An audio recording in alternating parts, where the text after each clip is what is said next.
बिस्मिल्लाहिर्रहमानिर्रहीम अस्सलाम वालेकुम। This is Mishal Khan and welcome to the financial diaries.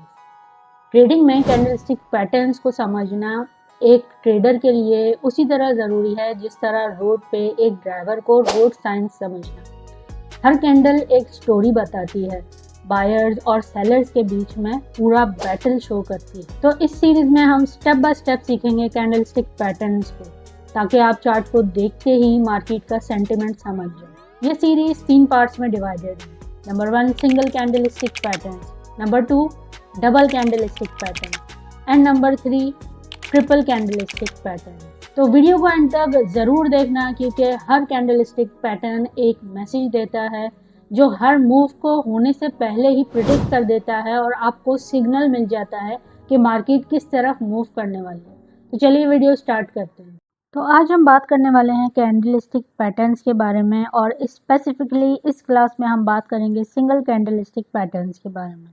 Candlestick patterns को स्टडी करने से पहले आपको जानना ज़रूरी है कि सपोर्ट एंड रेजिस्टेंस क्या होता है, क्योंकि पूरी मार्केट जो है बेसिकली सपोर्ट एंड रेजिस्टेंस के ऊपर बेस्ड कर रही होती है। तो सबसे पहले बात करते हैं सपोर्ट की। सपोर्ट एक ऐसा एरिया है जो प्राइस को मजीद नीचे गिरने नहीं देता। जैसे कि आप देख सकते हैं प्राइस डाउन ट्रेंड में थी, जैसे ही प्राइस इस लेवल पे आई वो यहाँ पर रुक गई, मजीद नीचे नहीं गई और ऊपर की तरफ चली गई। फिर दोबारा जब प्राइस इस लेवल के पास आई तो वो दोबारा रुक गई और ऊपर की तरफ चली गई। तो सपोर्ट एक ऐसा एरिया है, एक ऐसा जोन है जो प्राइस को मजीद नीचे गिरने नहीं देता। अब बात करते हैं रेजिस्टेंस की। रेजिस्टेंस इसका ऑपोजिट है। रेजिस्टेंस एक ऐसा एरिया है, एक ऐसा जोन है जो प्राइस को मजीद ऊपर जाने नहीं देता। जैसे कि आप देख सकते हैं प्राइस अप ट्रेंड में थी, इस जोन में आके प्राइस मजीद ऊपर नहीं जा रही है, बल्कि यहाँ से रिवर्स होके नीचे गिर गई, दोबारा इस पॉइंट पे आई,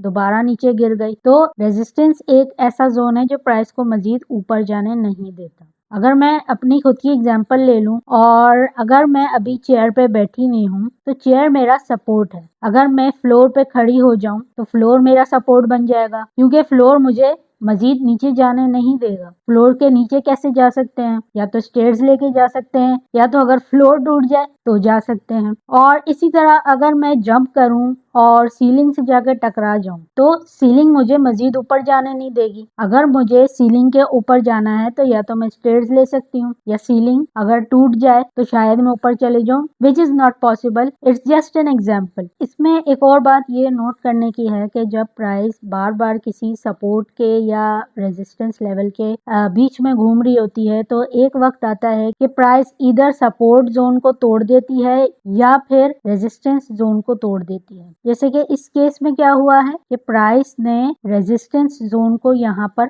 तोड़ दिया है और ऊपर निकल गई है। तो कैंडलस्टिक समझने के लिए सपोर्ट एंड रेजिस्टेंस का समझना बहुत जरूरी था, एंड आई होप आपको सपोर्ट एंड रेजिस्टेंस बहुत अच्छे से समझ में आ गया होगा। तो चलिए अब आगे चलते हैं। तो हमारे पास दो तरह के कैंडलस्टिक पैटर्न्स होते हैं। एक होता है बुलिश कैंडलस्टिक पैटर्न, दूसरा होता है बेरिश कैंडलस्टिक पैटर्न। तो बुलिश कैंडलस्टिक पैटर्न कहाँ पे बनते हैं और इनके बनने से क्या होता है, उसके ऊपर फिलहाल बात करते हैं। Bullish candlestick pattern support area के पास बनते हैं। लेट्स सपोज मार्केट जो है डाउन ट्रेंड में है, सपोर्ट एरिया के पास अगर आपको कोई बुलिश कैंडलस्टिक पैटर्न बनते हुए नजर आ जाए तो ये सिग्नल करता है कि मार्केट यहाँ से रिवर्स होने वाली है और अप ट्रेंड में जाने वाली है। बेसिकली बुलिश कैंडलस्टिक पैटर्न जो है प्राइस के बढ़ने का सिग्नल देती है हमें कि प्राइस बढ़ने वाली है, प्राइस इंक्रीज होने वाली है। अब बात करते हैं बेरिश कैंडलस्टिक पैटर्न के बारे में। बेरिश कैंडलस्टिक पैटर्न आपको रेजिस्टेंस जोन के पास मिलेगा। Let's suppose market up trend में थी, अगर आपको रेजिस्टेंस जोन के पास कोई बेरिश कैंडलस्टिक पैटर्न देखने को मिल जाता है तो इट मीन्स के मार्केट यहाँ से रिवर्स होने वाली है और डाउन ट्रेंड में जाने वाली है। So basically bearish candlestick pattern signal देता है कि प्राइस डिक्रीज होने वाली है। सो सिंपल है। अब आगे बात करते हैं कि कैंडल एक्चुअली में किस तरह फॉर्म होती है। तो सबसे पहले बात करते हैं कि कैंडलस्टिक हमें बताता क्या है। कैंडलस्टिक हमें 4 चीजों के बारे में बताता है। नंबर 1 कि प्राइस ओपन किस पॉइंट पॉइंट पे हुई थी, नंबर 2 क्लोज किस पॉइंट पे हुई, नंबर 3 कितना हाई गई और नंबर 4 कितना लो गई। लेट्स सपोज हम ये जो कैंडल्स देख रहे हैं ये 1 आवर की कैंडल देख रहे हैं, तो 1 आवर की कैंडल हमें बताएगी कि उस पर्टिकुलर आवर में कैंडल किस प्राइस पे ओपन हुई, किस प्राइस पे क्लोज हुई, किस प्राइस पे उसने हाई लगाया, यानी कितना हाई गई और कितना लो लगाया। तो सबसे पहले हम ग्रीन कैंडल स्टिक के बारे में बात करते हैं। ये जो आप पतली सी एक स्टिक टाइप देख रहे हैं इसको कहते हैं विक, और ये बड़ा सा आप रेक्टेंगल देख रहे हैं इसको कहते हैं बॉडी। अब ग्रीन कैंडल को अगर देखा जाए तो कैंडल ओपन इस पॉइंट पे होती है, बॉडी के नीचे, जो बॉडी का बिल्कुल नीचे वाला पार्ट होता है, एंडिंग पार्ट होता है, यहाँ पर ग्रीन कैंडल की प्राइस ओपन होती है और क्लोज जो है बॉडी के बिल्कुल अपर पार्ट पे जाके हो जाती है, यानी यहाँ पे प्राइस क्लोज होती है। हाई कहाँ पे होता है, स्टिक का जो बिल्कुल ऊपर वाला पार्ट होता है वो हाई होता है और बिल्कुल जो लोअर पार्ट होता है वो लो होता है। तो लेट्स सपोज प्राइस जो है $10 पे ओपन हुई, कितना हाई गई, $15 तक वो गई, लो कितना लगाया उसने, $8 तक, और क्लोज कहाँ पर हो गई, $12 पे वो क्लोज हो गई। तो इस तरह हम एक कैंडल को रीड करते हैं। अब बात करते हैं रेड कैंडल की। रेड कैंडल भी सेम तरह से वर्क करती है, लेकिन इसमें सिर्फ एक फर्क होता है, वो ये कि रेड कैंडल में प्राइस ओपन जो है बॉडी के ऊपर वाले पार्ट से होती है, यानी यहाँ से, और क्लोज जो है बॉडी के नीचे वाले पार्ट पे होती है। इसका हाई सेम ही रहता है जैसे ग्रीन कैंडल में, और लो भी सेम रहता है। बस सिर्फ एक फर्क है, वो ये कि ग्रीन कैंडल में प्राइस ओपन नीचे से होती है और ऊपर जाकर क्लोज होती है, और रेड कैंडल में प्राइस ऊपर से ओपन होती है और नीचे जाकर क्लोज होती है। सो बेसिकली ग्रीन कैंडल हमें बताती है कि प्राइस इंक्रीज हो रही है, रेड कैंडल हमें बताती है कि प्राइस डिक्रीज हो रही है। इसीलिए प्राइस ग्रीन कैंडल में नीचे से ओपन होके ऊपर जाके क्लोज होती है, और इसी तरह रेड कैंडल में प्राइस ऊपर से ओपन होके नीचे जाती है और क्लोज होती है। तो आई होप आपको समझ में आ गया होगा कि एक कैंडल किस तरह फॉर्म होती है, क्या हमें बताती है, क्या मैसेज हमें इससे मिलता है और किस तरह हम इससे सिग्नल ले पाते हैं। तो चलिए आगे बढ़ते हैं। तो सबसे पहले बात करते हैं हैमर कैंडलस्टिक पैटर्न के बारे में। हैमर एक बुलिश कैंडलस्टिक पैटर्न है। इसमें विक जो है काफी ज्यादा लंबी होती है, almost 2x the size of its body, यानी इसकी जो बॉडी होती है वो छोटी होती है, और इसकी जो विक होती है वो अगर यहाँ पर 2 बॉडीज लगा दिए जाए तो ऑलमोस्ट उसकी विक उतनी बड़ी बनती है। इसमें या तो अपर विक होती नहीं है, या तो अगर होती है तो बहुत छोटी सी होती है। इम्पॉर्टेंट इसमें होती है लोअर विक। जितनी बड़ी लोअर विक होगी, जितना बड़ा साइज लोअर विक का होगा, उतना बेटर होता है। ये कैंडलस्टिक पैटर्न आपको सपोर्ट के पास बनता हुआ नजर आता है, विच मीन्स के अगर प्राइस डाउन ट्रेंड में है और सपोर्ट के पास आपको हैमर दिख जाए बना हुआ, तो इसका मतलब ये होता है कि प्राइस यहाँ से ऊपर मूव होने वाली है। कलर इसमें इम्पोर्टेंट नहीं होता है, ग्रीन भी हो सकता है, रेड भी हो सकता है, बट इम्पॉर्टेंट इसमें क्या है कि ये सपोर्ट के पास बनना चाहिए। सपोर्ट के पास इधर अगर आपको ग्रीन कलर का हैमर या रेड कलर का हैमर बना हुआ दिख जाए तो उसके बाद आप जो है लॉन्ग की एंट्री कर सकते हैं। अब आप एंट्री किस तरह करेंगे, एंट्री आपने करनी है जब इसके बाद यानी हैमर के बनने के बाद एक बड़ी सी बुलिश मोमेंटम कैंडल आपको बनती हुई नजर आए, जो कि हैमर का हाई तोड़कर ऊपर क्लोजिंग दे दे, यानी हैमर से ऊपर चली जाए, हैमर का जो हाई है उससे ऊपर जाए और क्लोजिंग दे दे। और ये भी ग्रीन कलर की होनी चाहिए क्योंकि ये बुलिश मोमेंटम कैंडल है। तो अगर आपको ये सिनेरियो बनता हुआ नजर आए तो आप लॉन्ग की पोजीशन के लिए एंटर कर सकते हैं। एंटर आपने कहाँ पे करना है, एंटर आपने इस कैंडल के क्लोज होने के बाद करना है। लेट्स सपोज ये कैंडल इस पॉइंट पे क्लोज हुई है तो आप यहाँ से एंट्री ले सकते हैं लॉन्ग की। और स्टॉप लॉस आप कहाँ रखेंगे, स्टॉप लॉस आपने रखना है हैमर कैंडल के नीचे। अब बात करते हैं हैंगिंग मैन कैंडल के बारे में। हैंगिंग मैन भी सेम तरह से वर्क करती है जैसे हैमर वर्क करती है, बट इसमें सिर्फ एक फर्क होता है कि ये रेजिस्टेंस के पास बनती है। Let's suppose price up trend में थी, अगर आपको रेजिस्टेंस के पास हैंगिंग मैन बना हुआ दिख जाए तो आप शॉर्ट की एंट्री प्लान कर सकते हैं। कलर मैटर नहीं करता है, ग्रीन भी हो सकता है, रेड भी हो सकता है, बस इम्पोर्टेंट क्या है कि ये रेजिस्टेंस के पास बनना चाहिए। अब आप एंट्री किस तरह लेंगे? जब एक मोमेंटम कैंडल हैमर के लो को ब्रेक करके उसके नीचे क्लोजिंग दे दे तो आप शॉर्ट की एंट्री ले सकते हैं। तो आपने एंटर किस पॉइंट पे होना है? जब मोमेंटम कैंडल क्लोज हो जाए तो आप इस पॉइंट से एंट्री ले सकते हैं। और आपने स्टॉप लॉस कहाँ लगाना है? स्टॉप लॉस आपने लगाना है हैमर कैंडल के ऊपर, इस पॉइंट पे आप लगा सकते हैं। तो चलिए हम एग्जांपल देखते हैं हैमर और हैंगिंग मैन की। यहाँ पर आप देख सकते हैं मार्केट डाउन ट्रेंड में थी, यहाँ पर एक हैमर बना, उसके बाद एक मोमेंटम कैंडल ने उसको ब्रेक किया और मार्केट कितना ऊपर चली गई। अब आप इस सिनेरियो में क्या कर सकते थे कि एंट्री आप जो है मोमेंटम कैंडल के क्लोज होने पे ले सकते थे, यानी इस पॉइंट पे, और स्टॉप लॉस आप जो है हैमर कैंडल के नीचे रख सकते थे इस पॉइंट पे। और कहाँ तक आप अपनी ट्रेड को लेके चल सकते थे? जो लास्ट उसने हाई लगाया था वहां तक आप लेके चल सकते थे, यानी इस पॉइंट तक, यहाँ तक आप अपनी ट्रेड को लेके चल सकते थे। दूसरी एग्जांपल में आप देख सकते हैं कि मार्केट अप ट्रेंड में थी, यहाँ पर आकर इसने एक हैंगिंग मैन बनाया और जब इसने मोमेंटम कैंडल के साथ इसको ब्रेक किया तो मार्केट कितना नीचे तक गई है। अब इस सिनेरियो में आप क्या कर सकते थे कि इस कैंडल के नीचे से आप ट्रेड ले सकते थे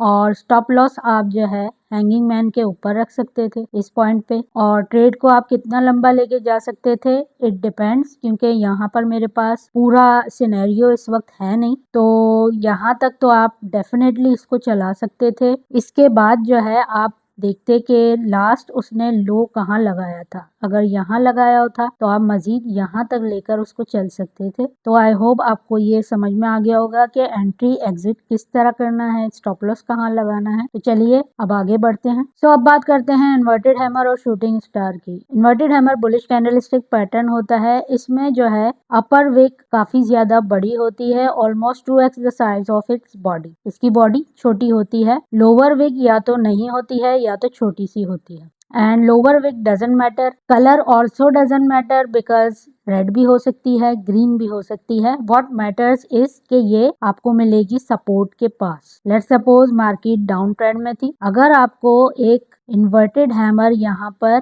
दिख जाए उसके बाद आप अपनी लॉन्ग की एंट्री को प्लान कर सकते हैं। अब किस तरह आप इसमें ट्रेड लेंगे? Let's suppose market downtrend में थी, अब यहाँ पर अगर आपको एक इन्वर्टेड हैमर मिल जाता है तो आप जो है अपने लॉन्ग की एंट्री को प्लान कर सकते हैं। अब किस तरह आप लॉन्ग की एंट्री लेंगे? अगर आपको इन्वर्टेड हैमर बना हुआ मिल जाए और उसके बाद एक bullish momentum candle inverted hammer के हाई को ब्रेक करके ऊपर क्लोजिंग दे दे तो आप लॉन्ग की एंट्री को ओपन कर सकते हैं। कहाँ से ओपन कर सकते हैं? इस पॉइंट से जहां पर मोमेंटम कैंडल ने क्लोजिंग दी है। क्लोजिंग के बाद आप जो है ट्रेड में एंटर हो सकते हैं। और स्टॉप लॉस आपने कहाँ लगाना है? स्टॉप लॉस आपने लगाना है इन्वर्टेड हैमर के नीचे, इस पॉइंट के ऊपर। और ट्रेड को आप कहाँ तक लेकर चल सकते हैं? जहां पर लास्ट हाई लगा था, यानी यहाँ तक आप ट्रेड को लेकर चल सकते हैं। इसी तरह शूटिंग स्टार है, ये एक बेरिश कैंडलस्टिक पैटर्न है, सेम इन्वर्टेड हैमर की तरह वर्क करता है। कलर डजंट मैटर, रेड भी हो सकता है, ग्रीन भी हो सकता है। व्हाट मैटर्स इज कि ये आपको रेजिस्टेंस के पास मिलेगा। Let's suppose market up trend में थी, अगर आपको एक शूटिंग स्टार यहाँ पर बना हुआ मिल जाए तो आप अपनी शॉर्ट की एंट्री को प्लान कर सकते हैं। कैसे प्लान करेंगे? जब शूटिंग स्टार के बाद एक बेरिश मोमेंटम कैंडल यहाँ पर बने और इसके लो के नीचे क्लोजिंग दे दे तो आप जो है इस पॉइंट से अपनी बेरिश एंट्री को प्लान कर सकते हैं, शॉर्ट की ट्रेड को प्लान कर सकते हैं। स्टॉप लॉस आपने कहाँ रखना है? स्टॉप लॉस आपने शूटिंग स्टार के ऊपर रखना है। और ट्रेड कहाँ तक ले सकते हैं? जहां तक लास्ट लो लगा था, यानी इस पॉइंट तक। तो अब आपके दिमाग में सवाल आ रहा होगा कि किस टाइम फ्रेम पे ये वर्क करता है। हर टाइम फ्रेम पे ये वर्क करता है। 5 minutes, 15 minutes, 1 hour, 2 hour, 3 hour, 4 hour, हर टाइम फ्रेम पे ये वर्क करता है। लेकिन जितना बड़ा टाइम फ्रेम होगा उतनी ज्यादा इसकी एक्यूरेसी होगी। तो चलिए इन्वर्टेड हैमर और शूटिंग स्टार की एग्जांपल्स देख लेते हैं। तो यहाँ पर आप देख सकते हैं मार्केट डाउन ट्रेंड में थी, एक इन्वर्टेड हैमर बना और उसके बाद मार्केट कितना ऊपर तक गई। तो इस सिनेरियो में आप क्या कर सकते थे कि जब इन्वर्टेड हैमर को एक बुलिश मोमेंटम कैंडल ने ब्रेक किया तो आप इस पॉइंट से अपनी एंट्री ले सकते थे इस पॉइंट तक आप अपनी एंट्री को ले जा सकते थे, यानी इस पॉइंट पे आप अपनी जो है प्रॉफिट टेकिंग कर सकते थे। और स्टॉप लॉस आप कहाँ रख सकते थे? स्टॉप लॉस आप इन्वर्टेड हैमर के नीचे वाले पॉइंट पे रख सकते थे। एक और एग्जांपल देख सकते हैं हम, मार्केट डाउन ट्रेंड में थी, एक शूटिंग स्टार कैंडल बनी और उसके बाद मार्केट कितना ऊपर तक निकल गई है। तो इस सिनेरियो में हम क्या कर सकते थे कि जब शूटिंग स्टार को एक मोमेंटम कैंडल ने ब्रेक किया तो हम इसके क्लोज होने पर एंट्री ले सकते थे, यानी इस पॉइंट से, और स्टॉप लॉस हम जो है शूटिंग स्टार के नीचे लगा सकते थे और ट्रेड को हम कितना ऊपर तक ले जा सकते थे? लास्ट उसने जो हाई लगाया था, यानी इस पॉइंट तक हम अपनी ट्रेड को ले जा सकते थे और यहाँ पर प्रॉफिट टेकिंग कर सकते थे। बात करते हैं ड्रैगन फ्लाई डोजी और ग्रेवस्टोन डोजी के बारे में। डोजी बहुत तरह की होती हैं, ये उनमें से कुछ बहुत ज़्यादा इम्पॉर्टेंट डोजीज हैं जिनके बारे में आज हम बात कर रहे हैं स्पेसिफिकली, लेकिन मैं आपको बाकी डोजीज के बारे में भी बता देती हूँ। डोजी कुछ इस तरह से छोटी छोटी बनती हैं, विक्स भी इसमें छोटी होती है और बॉडी भी बिल्कुल ना के बराबर होती है, छोटी सी होती है। तो ये होती है नॉर्मल डोजी और ये होती है लॉन्ग लेग्ड डोजी। इसमें विक्स बड़ी होती हैं और बॉडी वही ना के बराबर होती है। सो ये इनडिसीजन कैंडल्स होती हैं। इसमें होता यह है कि बायर्स और सेलर्स के बीच में इक्वली फाइट हो रही होती है। सो ये इनडिसीजन डोजी होती है, ना तो ये शो करती है कि मार्केट ऊपर जाएगी, ना तो ये शो करती है कि मार्केट नीचे आएगी। बट जब ये बनती है मार्केट में तो हम ये अंदाजा लगा सकते हैं कि माइट बी पॉसिबल के रिवर्सल हो जाए। Let's suppose market downtrend में थी, छोटी छोटी डोजी बनने लग गई। तो जब हमने देखा कि डोजीज बनने शुरू हो गई हैं, तो अब हम जो है अंदाजा लगा सकते थे कि मार्केट यहाँ से अब ऊपर जाने वाली है। अगर इन डोजीज को एक बुलिश मोमेंटम कैंडल ब्रेक करके ऊपर निकल जाए और क्लोजिंग दे दे तो फिर पक्का है कि मार्केट जो है डेफिनेटली ऊपर जाएगी। और इसी तरह डाउन ट्रेंड में भी यही होता है कि डाउन ट्रेंड में मार्केट है, छोटी छोटी डोजीज बनने लग गई। अगर एक बेरिश मोमेंटम कैंडल इनको ब्रेक कर ले और नीचे क्लोजिंग दे दे तो फिर हम सर्टेन हो सकते हैं कि मार्केट अब नीचे जाएगी। सो अब बात करते हैं ड्रैगन फ्लाई डोजी और ग्रेवस्टोन डोजी की। ड्रैगन फ्लाई डोजी जो है बुलिश कैंडलस्टिक पैटर्न होता है, ये हमें शो करता है कि मार्केट ऊपर जाने वाली है। इसमें कलर मैटर नहीं करता है, रेड भी हो सकता है, ग्रीन भी हो सकता है। इसमें विक जो है लोअर विक बहुत ज्यादा बड़ी होती है और बॉडी जो है इसमें बहुत छोटी सी होती है एंड समटाइम्स ना के बराबर होती है। सिंपल एक सीधी सी लाइन भी समटाइम्स बन जाती है as a body. So what matters is के डोजी अगर सपोर्ट के पास बन जाए तो हम अपनी लॉन्ग की ट्रेड को खोल सकते हैं। Let's suppose market downtrend में थी, अगर ड्रैगन फ्लाई डोजी बन जाए और इसके बाद एक momentum candle, bullish momentum candle इसको ब्रेक करके ऊपर क्लोजिंग दे दे तो हम इस पॉइंट से अपनी ट्रेड ले सकते हैं लॉन्ग की। और हमने स्टॉप लॉस कहाँ लगाना है? ड्रैगन फ्लाई डोजी के नीचे, लो के नीचे। कहाँ तक ट्रेड को लेके चल सकते हैं? जो लास्ट उसने हाई लगाया है वहां तक हम अपनी ट्रेड को लेके चल सकते हैं और इस पॉइंट पे प्रॉफिट बुकिंग कर सकते हैं। इसी तरह ग्रेवस्टोन डोजी होती है, कलर डजंट मैटर, ग्रीन भी हो सकती है, रेड भी हो सकती है। इसमें अपर विक काफी बड़ी होती है, अपर विक का साइज बहुत ज्यादा बड़ा होता है, बॉडी इसकी छोटी सी होती है एंड समटाइम्स एक लाइन जैसी भी होती है। सो व्हाट मैटर्स इज कि ग्रेवस्टोन डोजी आपको रेजिस्टेंस के पास मिलेगी। Let's suppose market up trend में थी, अगर आपको एक ग्रेवस्टोन डोजी यहाँ पे मिल जाए और एक बेरिश मोमेंटम कैंडल इसको ब्रेक करके नीचे क्लोजिंग दे दे तो इस पॉइंट से आप अपनी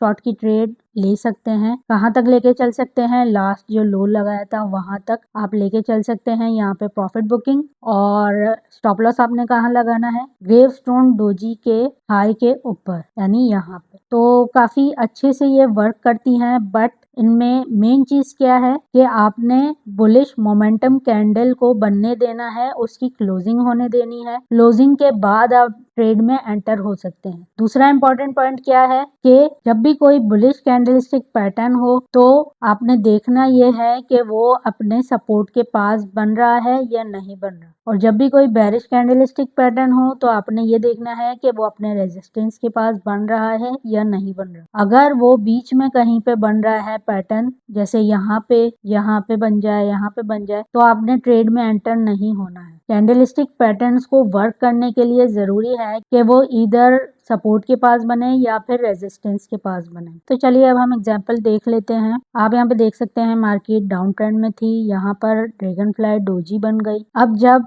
इस डोजी को एक मोमेंटम कैंडल ने ब्रेक किया तो आप इस पॉइंट से एंटर हो सकते थे ट्रेड में और अपना स्टॉप लॉस आप यहाँ लगा सकते थे ड्रैगन फ्लाई डोजी के लो के नीचे। अपनी ट्रेड को आप कहाँ तक लेके चल सकते थे, लास्ट जो हाई लगाया था यानी यहाँ तक आप अपनी ट्रेड को लेके चल सकते थे और प्रॉफिट बुकिंग आप यहाँ पे कर सकते थे। तो काफ़ी अच्छा जो है आपको यहाँ पे रिजल्ट मिल जाता। लेकिन मेन पॉइंट क्या है कि आपको सपोर्ट के पास अगर मिले तो ही आपने ट्रेड में एंटर होना है और जब बुलिश मोमेंटम कैंडल इसको ब्रेक करे तो ही आपने ट्रेड में एंटर होना है। अब हुआ ये कि जब आप यहाँ से एंटर हुए होते तो मार्केट थोड़ी देर के लिए नीचे जरूर आई थी लेकिन दोबारा से यहाँ से ऊपर चली गई और यहाँ पर आपको बहुत अच्छा खासा प्रॉफिट हो सकता था। अब दूसरी एग्जांपल देख लेते हैं। आप यहाँ पर देख सकते हैं मार्केट अप ट्रेंड में थी। ये काफी सारी डोजीज यहाँ पे आपको बनती हुई नजर आ रही हैं। इसमें आपको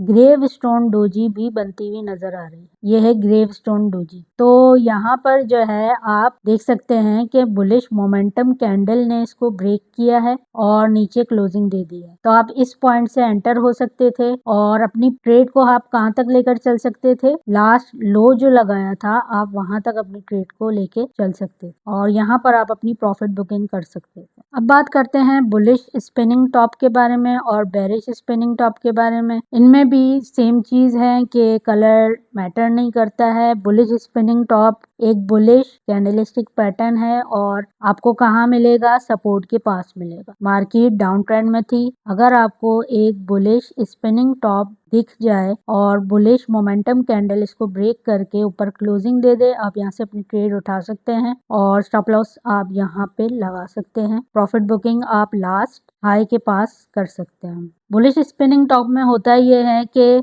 अपर विक और लोअर विक दोनों एक बराबर होती हैं और बॉडी जो है वो छोटी सी होती है बीच में, तो ये शो कर रहा होता है। इसी तरह बेरिश स्पिनिंग टॉप है, इसमें कलर डजंट मैटर और इसकी भी जो है अपर विक और लोअर विक एक बराबर होती है, बड़ी सी होती है और बीच में छोटी सी बॉडी होती है। सो इम्पोर्टेंट क्या है कि ये आपको रेजिस्टेंस के पास मिलेगी। मार्केट अप ट्रेंड में थी, अगर आपको रेजिस्टेंस के पास एक बेरिश स्पिनिंग टॉप मिल जाए और एक बेरिश मोमेंटम कैंडल इसको ब्रेक कर दे और नीचे क्लोजिंग दे दे तो आप जो है इस पॉइंट पे अपनी ट्रेड को ओपन कर सकते हैं, शॉर्ट की ट्रेड को ओपन कर सकते हैं और लास्ट लो जो लगा था वहां तक लेके चल सकते हैं और स्टॉप लॉस आपने डेफिनेटली रेजिस्टेंस के ऊपर लगाना। टाइम फ्रेम हर तरह के टाइम फ्रेम में ये वर्क करेगा, 1 hour, 2 hour, 4 hour, 5 minutes, 15 minutes, लेकिन जितना बड़ा जो है टाइम फ्रेम होगा उतना ज्यादा इसकी एक्यूरेसी बढ़ जाएगी वर्क करने। तो एग्जाम्पल आप यहाँ पे देख सकते हैं कि मार्केट अप ट्रेंड में थी, यहाँ पे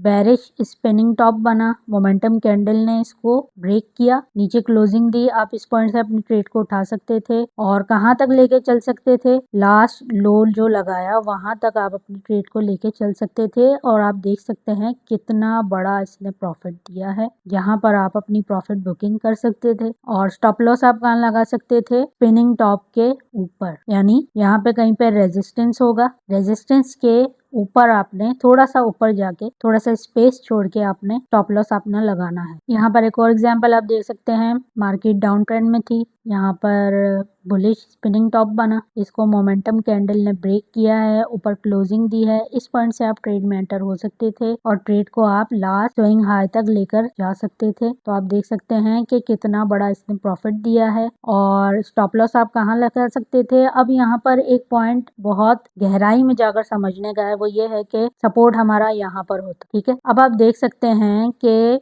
बेरिश स्पिनिंग टॉप का लो जो है वो यहाँ पर बना है, लेकिन इससे पहले एक कैंडल है जिसका लो यहाँ पर बना है। तो अब आप टॉप लॉस कहाँ लगाएंगे, टॉप लॉस आप लगाएंगे जिस कैंडल का लो ज्यादा बड़ा है उसके नीचे, यानी आप इस कैंडल के नीचे अपना लो लगाएंगे। इसी तरह अगर एक सपोर्ट है और इस सपोर्ट में जिस भी कैंडल का लो सबसे बड़ा होगा, लेट सपोज इस वाली कैंडल का लो सबसे बड़ा था, तो आप सबसे बड़ा जो लो है उसके नीचे अपना स्टॉप लॉस लगाएंगे। तो इस बात का आपने खास ख्याल रखना है। इसी तरह रेजिस्टेंस रेजिस्टेंस में भी यही प्रिंसिपल वर्क करता है कि जिस भी कैंडल का हाई सबसे बड़ा होता है एक रेजिस्टेंस में, उसके ऊपर आप स्टॉप लॉस लगाते हैं। सो गाइज, ये थे हमारे single candlestick pattern. I hope आपको बहुत अच्छे से समझ में आ गया होगा कि सिंगल कैंडलस्टिक पैटर्न्स किस तरह वर्क करते हैं, आप किस तरह उनमें ट्रेड ले सकते हैं, किस तरह एंट्री ले सकते हैं, किस तरह एग्जिट कर सकते हैं, और स्टॉप लॉस आपने कहाँ लगाना होता है, और कुछ मेन पॉइंट जो मैंने आपको बताए, रूल्स बताए कि अगर बेरिश कैंडलस्टिक पैटर्न है तो वो रेजिस्टेंस के पास बनेगा, और अगर वो रेजिस्टेंस के पास बने तो ही आपने ट्रेड में एंटर होना है, और बेरिश मोमेंटम कैंडल के क्लोज होने के बाद आपने एंटर करना है। इसी तरह अगर बुलिश कैंडलस्टिक पैटर्न है तो वो आपको सपोर्ट के पास मिलेगा, और अगर एक बुलिश मोमेंटम कैंडल इसको ब्रेक करके ऊपर निकले और क्लोजिंग दे दे तो ही आपने ट्रेड में एंटर होना है। तो ये सारे जो सिंगल कैंडलस्टिक पैटर्न्स थे हर टाइम फ्रेम के ऊपर वर्क करते हैं, चाहे 5 मिनट्स हो जाए, 15 मिनट्स हो जाए, 30 मिनट्स हो जाए, 1 आवर, 2 आवर, 4 आवर, सब पे वर्क करते हैं। लेकिन बात नोट करने वाली ये है कि जितना बड़ा टाइम फ्रेम होगा उतनी ज्यादा इसकी एक्यूरेसी बढ़ती है। तो आई होप आपको आज बहुत ज्यादा नॉलेज मिली होगी। इन सब कैंडलस्टिक पैटर्न्स को आप चार्ट पे प्रैक्टिस करें, या तो डेमो अकाउंट पे आप प्रैक्टिस कर सकते हैं या फिर पेपर ट्रेडिंग आप कर सकते हैं, और आप जो है इनको बैक टेस्ट करें कि कितना ज्यादा ये वर्क कर रही हैं, कितना ज्यादा नहीं कर रही हैं। नेक्स्ट क्लास में हम जानेंगे डबल कैंडलस्टिक पैटर्न्स क्या होते हैं। अगर आपको वीडियो पसंद आई है तो लाइक करें, और चैनल पर न्यू है तो सब्सक्राइब करें। Thank you.